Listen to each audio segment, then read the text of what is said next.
자, 오늘 비교 분석해서 볼 사주는 신유년 임진월 신미일에 태어난 사주 명식이 되겠습니다. 그리고 여기 있는 사주 명식은 2020년 4월 8일 오늘 일진사주 명리학에서 공부했던 사주로서 경자년 경진월 신사일에 태어난 사주 명식이 되겠습니다. 같은 것은 신금일간이 진월에 태어났다고 하는 것이고, 똑같이 사주 보는 방식은 일간과 월령을 보고 나머지 글자들이 어떤 특징을 가지고 있느냐를 보면 되겠습니다. 자, 신금이라고 하는 것 아까도 말씀드렸지만은 이건 음금에 해당이 되는 것이고요. 보석이라든가 주옥 같은 그러한 귀금속 이렇게 생각하시면 되겠습니다.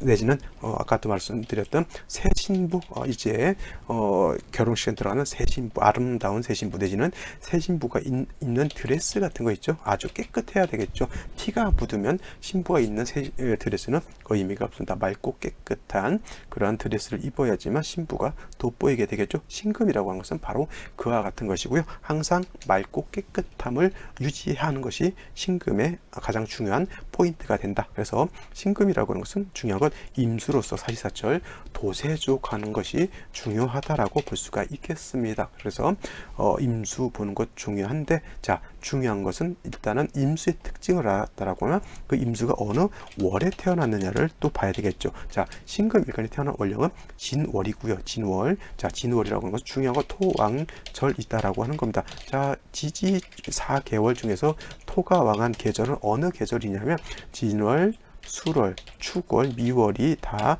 토가 왕한 계절에 해당이 되겠고요. 그 다음에 4월이라든가 그 다음에 5월 같은 경우에도 토가 있다라고 하면 이때도 토가 왕한 그런 계절이 됩니다. 그 중요한 건 이제 월령 자체가 이건 진술주밀은 토이기 때문에 토가 왕한 계절이고, 4월, 5월 같은 경우에는 화가 왕한 계절이긴 하지만 원국 자체에 무토, 기토 같은 토가 있다라고 하면 그 토는 화의 생주를 받기 때문에 더 자연스럽게 왕해진다라고 보는 거예요. 자, 중요한 것 신금일간이 진월에 태어났기 때문에 중요한 거는 뭐냐면 토가 많아지게 되면 이 토는 금을 갖다가 매금시킬 수 있다. 토다 매금시킬 수 있다. 내지는 금을 더럽힐 수 있다. 오염시킬 수 있다. 오금시킬 수 있다. 오염시킨다는 거 알죠? 뭐가 오염됐다라고 하는 것은 더러워졌다라고 하는 뜻이고요. 오금됐다라고 하는 것은 금이 더럽혀졌다. 즉 일간신금이 토가 있어서 티끌이라든가 아니면 왕토가 있게 되면 땅속에 묻히는 그러한 결과가 나타난다라고 보는 겁니다. 그래서 특히 신금이 진월에 태어났을 때 토가 많아지는 것은 결코 바람직한 것이 아니고요. 그냥 항상 임수로서 도세주옥하고, 토가 많아질 때는 말씀드렸지만 간목 가지고 토를 제해 주어야지만 신금이 땅속에 묻혀서 토다 매금되는 그러한 상황을 면할 수 있는 겁니다. 오늘 먼저 봤던 이 명식 같은 경우에는 토가 투출되지는 않았습니다. 물론 이제 생시에서 무술시라든가 무자시 같은 경우가 왔을 때는 좀 많이 안 좋은 그런 사주가 되겠지만, 일단 3주까지만 놓고 봤을 때는 문제될 바 아니고요. 그 다음에 습토가 금을 생겨주고 자진 합해서 수가 왕해지는 중에 경금이 있어서 일간도 왕하고, 그 다음에 사화가 있으니까 금의 뿌리도 된다. 그래서 요 정도까지만 놓고 봤을 때는 문제될 바 아니지만은 생시가 어떤 생시냐에 따라서 크게 좀 달라지는 사주라고 볼 수가 있는데, 오늘 같이 보는 요 사주 같은 경우에는 신금이 진월에 태어났죠. 그리고 일지 자체에서도 비토를 받기 때문에 이거는 토가 좀 과중된다라고 이렇게 볼 수도 있는데, 괜찮은 점은 뭐냐면 연이 여기는 신유년에 태어났기 때문에 연지와 월지로서 진유합 금을 하게 되죠. 진유합금. 그러면 금이 세력을 얻게 되고, 이 진토 자체가 토로서 존재하는 것이 아니라 지지로 유금을 본으로 인해서 금의 힘을 많이 보태주게 되죠. 거기다 대고 신금까지 투출되어 있고, 더 좋은 것 임수가 이렇게 투출되어 있어서 신금을 도세주 한다라고 하는 겁니다. 토가 좀 많아서 문제 될 것 같았는데, 3주까지만 놓고 봤을 때는 지지에 이 정도 있는 토는 크게 문제될 바는 아닙니다.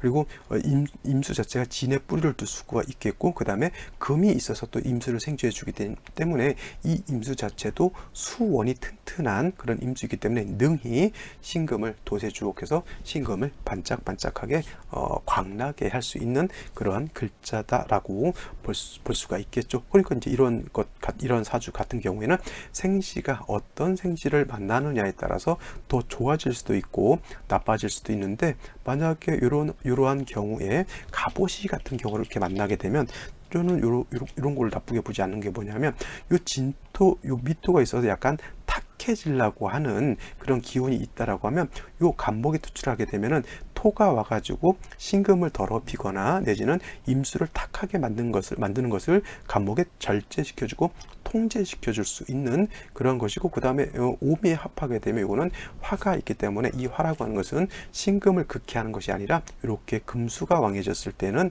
어떤 현상이냐면 한습해지기 때문에 약간은 추워지는 그런 단점이 있겠죠. 그래서 이런 경우에는 화가 있게 되면 추워지는 것을 따뜻하게 조우할 수도 있다, 이렇게 볼 수가 있는 겁니다. 만약에 이 사주가 또 하나 볼 수 있는 것이 임진시를 먼저 보죠. 임진시를 먼저 본다라고 하면 이거는 지시로 다 토에 해당이 되죠.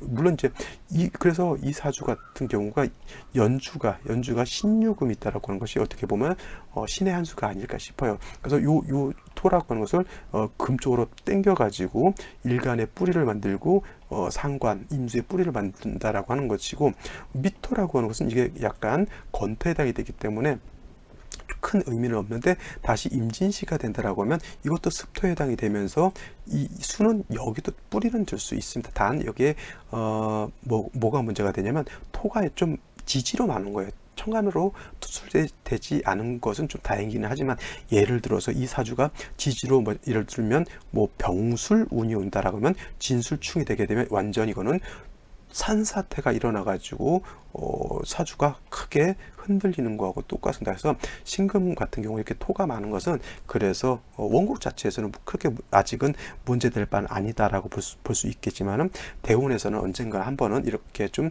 고난을 겪을 수 있는 그러한 때가 오기 때문에 이렇게 토가 많아지는 것 결코 바람직하진 않다, 이렇게 본다라고 하면, 만약에 이게 무술시가 된다라고 하면 어떻게 될까요? 아까 제가 여기서도 봤을 때 이게 무술시가 됐을 때 이거는 뭐냐면, 무토가 술사진에 다 통근해서 이거는 매금이 된다 그랬잖아요. 그죠?